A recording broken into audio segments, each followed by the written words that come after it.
किया, इसलिए हम परमेश्वर को धन्यवाद करेंगे। और जब हम परमेश्वर की उपस्थिति में हैं, हम बड़े प्रार्थना के साथ इस भजन संहिता में से हम मनन करेंगे।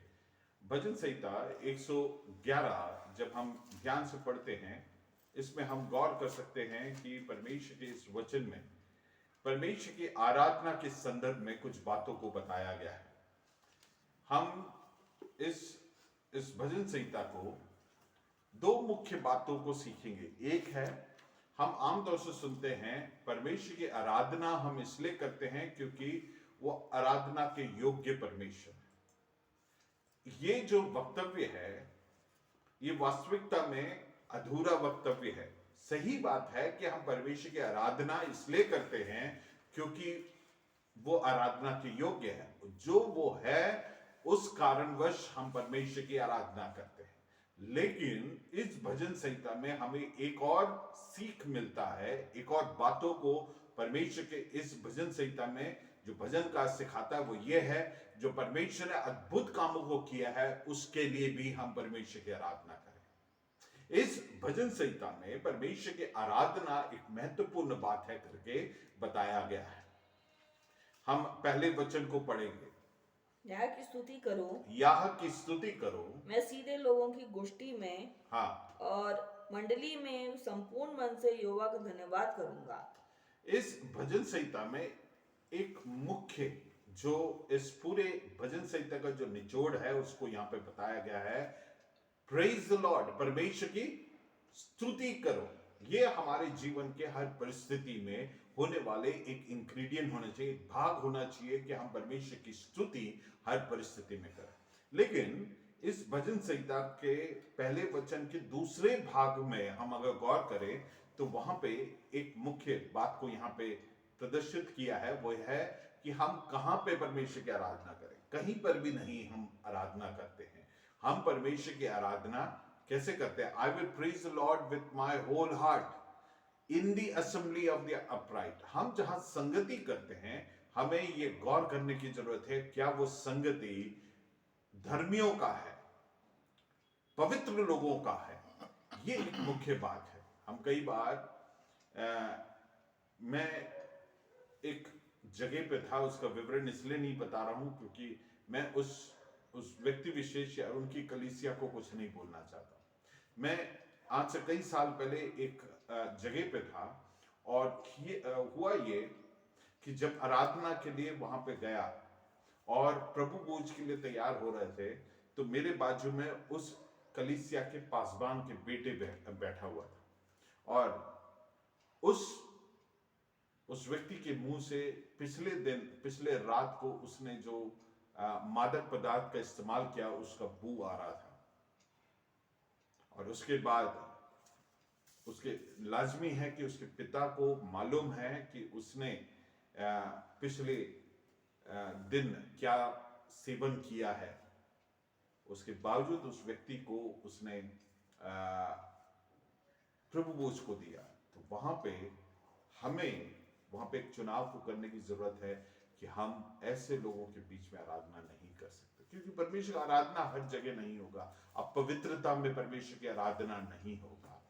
हम दोबारा उस वचन को पढ़ेंगे। हाँ, याह की स्तुति करो, याह की स्तुति करो, मैं सीधे लोगों की गोष्ठी में मैं सीधे लोगों की गोष्ठी में और मंडली में भी संपूर्ण मन से यहोवा का धन्यवाद करूंगा। यहोवा का धन्यवाद करूंगा। इस आयत में तीन बातों को, एक है परमेश्वर की स्तुति करना है। कहां करना है? ऐसे लोगों के बीच में, संगोष्ठी में करना है जो सीधे मन के हैं, जो पवित्र हैं। तीसरा, हम किस रीति से परमेश्वर की आराधना करना, कैसे? होल हार्टेड, पूर्ण हृदय से हम परमेश्वर की आराधना करना चाहिए। मेरे प्रियो, ये एक वचन में ये तीनों बातों को बताया है। हम परमेश्वर की आराधना करने के योग्य परमेश्वर की उपस्थिति में हैं। दूसरा, हम पवित्र स्थान में परमेश्वर की आराधना करें। इसलिए हम हर संगति में नहीं जा सकते हैं या हम कहीं पर भी खड़े होकर परमेश्वर की आराधना पवित्र लोगों के बीच में होना चाहिए। अब आगे दूसरे वचन से लेकर 9वें वचन तक हम परमेश्वर की स्तुति करने के लिए हमारी मोटिवेशन जो है उसको यहाँ पे बताया गया है, या फिर हमारे उसके पीछे जो उद्देश्य या उसके लिए कारक बनने वाला क्या क्या बातें हैं उसको अब हम गौर करेंगे। हम पढ़ेंगे दूसरे पद को। यहोवा के काम बड़े हैं, पहली बात, हम परमेश्वर की स्तुति इसलिए करते हैं क्योंकि यहोवा का काम बड़े हैं। हम जब परमेश्वर के कामों को जब ध्यान करते हैं, उसके विवरण में जाते हैं, ऐसा हो ही नहीं सकता कि हम परमेश्वर की स्तुति ना करें। परमेश्वर के जो काम है, चाहे वो सृष्टि में हो या हमारे जीवनों में है, उसको अगर हम गौर करें, हम परमेश्वर की स्तुति और धन्यवाद किए बिना रह नहीं सकते हैं। प्रतिदिन हम अगर जीवित हैं तो हम परमेश्वर की स्तुति करने की जरूरत है, क्योंकि परमेश्वर का अद्भुत काम निरंतर वो हमारे जीवन में कर रहा है। अब आगे दूसरे वचन के आगे पढ़े। जितना उनसे प्रसन्न रहते हैं, हाँ, वे उन पर ध्यान लगाते हैं। यहाँ पे हिंदी में लिखा है ध्यान लगाते हैं, अंग्रेजी में लिखा है study by all who have pleasure in them. परमेश्वर के जो अद्भुत काम है उसके बारे में क्या कर रहे हैं? स्टडी कर रहे हैं, उसके बारे में अध्ययन कर रहे हैं। हमें ये जरूरी है परमेश्वर की आराधना करने के लिए हम परमेश्वर के कामों का अध्ययन करें, या उसको हम अंग्रेजी में एक और टर्म इस्तेमाल है पॉन्डर, उसको हम ध्यान से अध्ययन करें। चाहे परमेश्वर के वचन के द्वारा हो या सृष्टि में हो या हमारे कामों में है, उसे हम जानबूझ के, ये इंसानी फितरत है कि हम कोई भी बातों को जल्दी भूल जाते हैं, लेकिन परमेश्वर की आराधना जब करते हैं, हम ऐसे ही सब कर रहे हैं आराधना इसलिए ना करें, सब स्तुति कर रहे हैं इसलिए हम पास्टर खड़े होकर या वर्शिप लीडर खड़े होकर बोले कि आइए हम सब अपने हाथों को उठाकर धन्यवाद करें, स्तुति करें, इसलिए नहीं। हम इसलिए करें क्योंकि हम जब इन बातों के बारे में अध्ययन करते हैं, स्वतः हमारे हृदय से परमेश्वर के लिए स्तुति उत्पन्न होने पाए और वो स्तुति परमेश्वर के सामने ग्रहण योग्य होगा। Praise the Lord। समझ रहे हैं बात को? हम परमेश्वर के कार्यों का अध्ययन करने की जरूरत है, क्योंकि हम निराधार आराधना या स्तुति नहीं कर रहे हैं। हम जब स्तुति और आराधना करते हैं, वो आधार जो है वो परमेश्वर के कामों के बारे में जानकारी के कारण हम परमेश्वर की आराधना कर रहे हैं। Let us do a informed worship, praise and thanksgiving to him। हम जब स्तुति करते हैं, हम समझ कर परमेश्वर की स्तुति करें, एक पेरिफेरल ना होने पाए, ऊपरी तौर पर हम परमेश्वर की स्तुति ना करने पाए। हम बैठे परमेश्वर के कामों के बारे में हम स्मरण करें। वो एक गीतकार ने एक गीत को लिखा है, गिन गिन के स्तुति करें। हम जब परमेश्वर के कामों को जो उसने हमारे जीवनों में किया, वो हो सकता है चंगाइयों को किया है, प्रतिदिन हमें कितने अद्भुत रीति से चलाता है, उन बातों को जब हम स्मरण करते हैं, वो परमेश्वर के बातों के और कामों के बारे में अध्ययन जब करते हैं, हम परमेश्वर की स्तुति करें। और यहां पे लिखा है, ऐसे अध्ययन कौन करता है? जिसको उसमें बड़ी दिलचस्पी है या जिसको उसमें बड़ी खुशी है। Pleasure in them, study by all who have pleasure in them. उसको पूरा पढ़े। The work of the Lord are great, परमेश्वर का काम बहुत महान है। Study by all who have pleasure in them, ये वही लोग अध्ययन करते हैं, इसके बारे में मंथन करते हैं जिनको इस बात में बड़ी रुचि है और उससे बड़ा आनंद होता है। हिंदी में पढ़ेंगे दूसरे पद को। यहोवा के काम बड़े हैं, यहोवा का काम बड़े हैं, जितने उनसे प्रसन्न रहते हैं, जितने उनसे प्रसन्न रहते हैं वे इन बातों के बारे में अध्ययन करते हैं। Praise the Lord। So हम परमेश्वर की आराधना करने के लिए हमारे लिए मोटिवेशन क्या है? जब हम अध्ययन करते हैं, उसके महान कामों के बारे में हम समझ पाते हैं। जब हम उसके महान कामों के बारे में समझ पाते हैं, हम उसकी आराधना करते हैं या स्तुति करते हैं। अब हम तीसरे वचन में जाएंगे, तीसरा कारण, दूसरे कारण को देखेंगे। उसके काम वैभवशाली, उसके काम वैभवशाली है। उसके कामों के बारे में जब हम देखते हैं, वो वैभवशाली है, समझकर हम आराधना करते हैं। So the second motivation is his works are glorious. उसके काम बड़े महान है, वैभवशाली है, इसलिए हम स्तुति करते हैं. Praise the Lord. केवल वो जो है सो है उसके लिए आराधना के लिए नहीं करते, वरन परमेश्वर का काम वैभवशाली है इसलिए भी हम उसकी आराधना करते हैं. तीसरे वचन को पूरा पढ़ते हैं. उसके काम वैभवशाली और ऐश्वर्य होते हैं, ऐश्वर्य में होते हैं, और वैभवशाली और ऐश्वर्य में होते हैं. और उसका धर्म सदा तक बना रहेगा. उसका धर्म सदा तक बना रहता है. उसका नेचर में कोई फर्क नहीं आता है. उसका धर्म में या धार्मिकता निरंतर बना रहता है. हम एक इंसान से आज मिलते हैं, कल मिले तो हम बोलते हैं वो जैसा पहला था वैसा नहीं है. लेकिन परमेश्वर के साथ एक उसका बात यह है कि उसका स्वभाव, उसके कैरेक्टर, उसके एसेंस, उसके एट्रीब्यूट कभी नहीं बदलेगा. वो आज, कल और युगान युग एक सा है. वो कभी नहीं बदलने वाला. उसका काम कैसा है? वैभवशाली. उसके काम जो है महान है, ग्लोरियस है ना. इसलिए हम परमेश्वर की आराधना करते हैं. अब चौथे वचन में जाएंगे. उसने अपने आश्चर्य कर्म का स्मरण कराया है. उसने अपने आश्चर्य कर्म को स्मरण कराया है.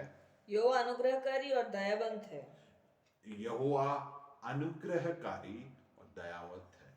जब जो भी परमेश्वर हमारे जीवनों में काम करता है वो उसके दया और उसके अनुग्रह के कारण करता है. और हमें जरूरी है कि उन कामों के बारे में क्या करना है? स्मरण रखना है. हम जब स्मरण रखते हैं, याद रखते हैं उसके काम जो उसने हमारे जीवन में किया है, उसको याद रखकर हम परमेश्वर की आराधना कर पाते हैं. Praise the Lord. आप समझ रहे हैं? जब हम और आप परमेश्वर के कामों को याद रखते हैं, वो हमारे लिए मोटिवेशन होता है परमेश्वर की स्तुति और आराधना करने के लिए. Praise the Lord.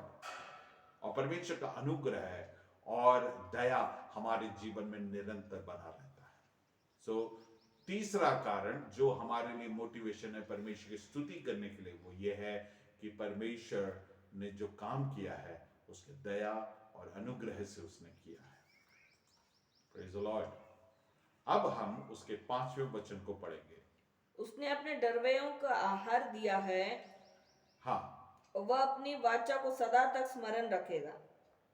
अब चौथा कारण जिसके लिए हम परमेश्वर की स्तुति करते हैं वो है परमेश्वर का उदारता से परमेश्वर हमारे जीवन में जो उपाय करता है. यहाँ पे लिखा है He has given food to those who fear him. जो उसके भय मानते हैं उन्हें आहार दिया है. और परमेश्वर कंजूसी से नहीं देता, बहुतायत से देता है, उदारता से देता है. परमेश्वर ने जो कुछ भी हमारे जीवन में किया है उसके लिए धन्यवाद है. और परमेश्वर ये इसी बात में एक और बात बताया गया है. परमेश्वर का जो वाचा है वो अनंत काल के लिए है. उसने जो हमारे लिए कमिट किया है, जो उसने हमारे लिए उसने वाचा बांधा है, उसका वाचा कभी नहीं बदलता है. वो हमें देता है, प्रावधानों को करता है और उसके वाचा को वो कभी नहीं तोड़ता. ये चौथा कारण है जिसके लिए हम परमेश्वर की स्तुति करते हैं. छठे वचन को पढ़ें. उसने अपनी प्रजा को जाति जाति का भाग देने के लिए अपने कामों का प्रताप दिखाया है. पांचवा कारण है परमेश्वर के कामों का Pratap. God's works are powerful. इसलिए हम परमेश्वर की स्तुति करते हैं. परमेश्वर कई बार हमारे जीवनों में या हमारे द्वारा ऐसे अद्भुत और सामर्थ्य और अनोखे कामों को करता है जो परमेश्वर हमारे द्वारा अन्य जातियों के बीच में वो डिस्प्ले करता है कि परमेश्वर कैसे सामर्थ्य. इसलिए हम परमेश्वर की स्तुति करते हैं. हालेलुया. अब हम 7वें वचन को पढ़ेंगे. सच्चाई और न्याय उसके हाथों के काम हैं. हाँ. उसके सब उपदेश विश्वास योग्य हैं. हम छठा रीजन है परमेश्वर की स्तुति इसलिए करते हैं क्योंकि उसके सब काम विश्वास योग्य है। God's works are faithful. परमेश्वर का जो काम है वो विश्वसनीय है, विश्वास योग्य है और वो सच्चा है। और परमेश्वर न्यायी है, इसलिए हम परमेश्वर की स्तुति करते हैं। ये छठा कारण है। हम 8वें वचन को पढ़ेंगे और 7वें पॉइंट को समझेंगे। हाँ, वे सदा सर्वदा अटल रहेंगे। वे सदा सर्वदा अटल रहेंगे। जो भी परमेश्वर का काम है वो सदा और सर्वदा अटल रहेगा। हम एक साइकिल या बाइक या कोई वाहन खरीदते हैं, उसको साल में एक बार 2 बार आपको जाके उसका ओवररोलिंग कराना पड़ता है, उसको ठीक करना पड़ता है। लेकिन परमेश्वर ने जो सृष्टि किया है, युगान युग से, हजारों साल से वो अपने कामों को कर रहे हैं, उसमें कोई ओवररोलिंग की जरूरत नहीं है। इसलिए क्योंकि परमेश्वर का काम सदा ठहरा रहता है। Praise the Lord. सो इसलिए हम परमेश्वर की स्तुति करते हैं। एक और बार 8वें वचन को पढ़ेंगे। हाँ, वे सदा सर्वदा अटल रहेंगे। वे सदा सर्वदा अटल रहेंगे। सूरज देखिए वो अटल है, चंद्रमा देखिए वो अटल है, पृथ्वी जो है वो अटल है। सूरज के चारों तरफ पृथ्वी परिक्रमा कर रही है, उसमें ओवररोलिंग की जरूरत नहीं है, ग्रीसिंग की जरूरत नहीं है, वो अपने काम को कर रहा है और अटल है युगान युग से। जब तक परमेश्वर उसके लिए एक अंत नहीं रखा, तब तक वो अटल रहेगा। यह है परमेश्वर के कामों का अद्भुत कार्य, इसलिए हम स्तुति करते हैं। आगे 8वें वचन को पूरा पढ़े। वे सच्चाई और सिधाई से किए हुए हैं। वे सच्चाई और सिधाई से किए हुए हैं। वर्ष नहीं? ये इसके साथ हम 7वें पॉइंट को देखें। 8वें पॉइंट को देखने के लिए हम 9वें और अंतिम जो हमारे मनन का अंतिम भाग को हम देखेंगे। हाँ, 9th वर्स। उसने अपनी प्रजा का उद्धार किया है। उसने अपने प्रजा को उद्धार किया है। हम परमेश्वर की स्तुति और आराधना इसलिए करते हैं क्योंकि हमें उद्धार उसने सेत में दिया है। हम रोमियो की पत्री से अध्ययन कर रहे हैं इन दिनों, हर बुधवार को, और उसमें हम कुछ हफ्तों से यही सीख रहे हैं, हमारे कामों के द्वारा हमने उद्धार नहीं पाया है। हम किसी विधि विधान को करने से हमने उद्धार नहीं पाया है। हम न्याय या वचन का पालन करने से हमारा उद्धार नहीं हुआ है। हम जिस परिवार से या जिस परिवार में जन्म लिए हैं, या हमारे संदर्भ में हमने मसीही परिवार में जन्म लिया, इसलिए हमारा उद्धार नहीं हुआ है। अच्छे कर्मों के कारण नहीं हुआ, वरन परमेश्वर के अनुग्रही से विश्वास के द्वारा, प्रभु यीशु मसीह के द्वारा हमारा उद्धार हुआ है। देखिए, विश्वास ही से, अनुग्रह से और प्रभु यीशु मसीह में मात्र हमारा उद्धार हुआ। इसलिए हमारे उद्धार के लिए, हमारे बचाए जाने के लिए हम परमेश्वर की स्तुति और आराधना करें। एक और बार हम 9वें वचन को पढ़ेंगे। हाँ, उसने अपनी प्रजा को उद्धार किया है। उसने अपने प्रजा को उद्धार किया है। उसने अपनी वाचा को सदा के लिए ठहराया है। उसने अपने वाचा को सदा के लिए ठहराया है। उद्धार के साथ वाचा को क्यों जोड़ा है, क्यों यहां पर रखा है, समझने की जरूरत है।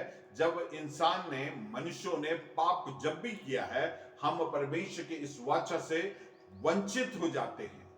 लेकिन परमेश्वर ने यह प्रावधान किया और वो हमें बार बार मौका दिया कि हम परमेश्वर के पास लौट के आए। और जैसे ही हम परमेश्वर के पास लौट के आते हैं, ये वाचा हमारे लिए वहां पे तैयार है और वो हमारे जीवन में क्रियाशील हो जाता है। फिर उसका नाम पवित्र और भय योग्य है। उसका नाम पवित्र और भय योग्य है करके हमारे सामने उसने प्रकट किया है। जिससे क्या होता है, हम मसीह में, परमेश्वर में बने रहने के लिए ये हमारे जीवन में अनुग्रह को प्रदान करता है। सो हम इन सारे बातों के लिए परमेश्वर को स्तुति कर सकते हैं, है ना। हम काय के लिए हम परमेश्वर की स्तुति करें, क्योंकि परमेश्वर का काम महान है।